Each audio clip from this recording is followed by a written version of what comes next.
بسم الله الرحمن الرحيم تبارك الذي بيده الملك وهو على كل شيء قدير الذي خلق الموت والحياة ليبلوكم أيكم أحسن عملا وهو العزيز الغفور الذي خلق 7 سماوات طباقا ما ترى في خلق الرحمن من تفاوت فارجع البصر هل ترى من فطور ثم ارجع البصر كرتين ينقلب إليك البصر خاسئا وهو حسير ولقد زينا السماء الدنيا بمصابيح وجعلناها رجوما للشياطين وأعتدنا لهم عذاب السعير وللذين كفروا بربهم عذاب جهنم وبئس المصير إذا ألقوا فيها سمعوا لها شهيقا وهي تفور تكاد تميز من الغيظ كلما ألقي فيها فوج سألهم خزنتها ألم يأتكم نذير قالوا بلى قد جاءنا نذير فكذبنا وقلنا ما نزل الله من شيء إن أنتم إلا في ضلال كبير وقالوا لو كنا نسمع أو نعقل ما كنا في أصحاب السعير فاعترفوا بذنبهم فسحقا لأصحاب السعير إن الذين يخشون ربهم بالغيب لهم مغفرة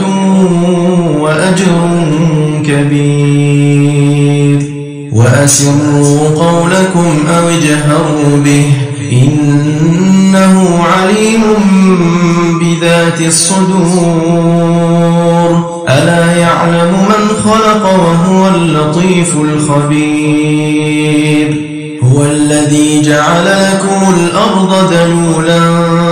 فامشوا في مناكبها وكلوا من رزقه وإليه النشور أأمنتم من في السماء أن يخسف بكم الأرض فإذا هي تمور أم أمنتم من في السماء أن يرسل عليكم حاصبا فستعلمون كيف نذير ولقد كذب الذين من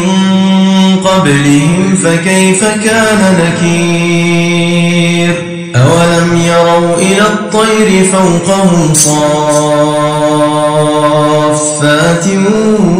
ويقبضن ما يمسكهن إلا الرحمن إنه بكل شيء بصير أمن هذا الذي هو جند لكم ينصركم من دون الرحمن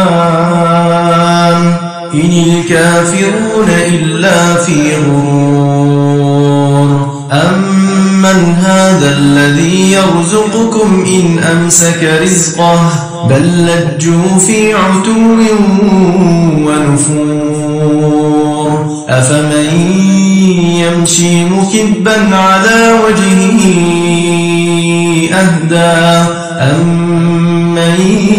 يمشي سويا على صراط مستقيم قل هو الذي أنشأكم وجعل لكم السمع والأبصار والأفئدة قليلا ما تشكرون قل هو الذي ذرأكم في الأرض وإليه تحشرون ويقولون متى هذا الوعد إن كنتم صادقين قل إنما العلم عند الله وإنما أنا نذير مبين فلما رأوه زلفة سيئت وجوه الذين كفروا وقيل هذا الذي كنتم به تدعون قل أرأيتم إن أهلكني الله ومن معي أو رحمنا فمن يجير الكافرين من عذاب أليم قل هو الرحمن آمنا به وعليه توكلنا فستعلمون من هو في ضلال مبين قل أرأيتم إن أصبح ماؤكم غورا فمن يأتيكم بماء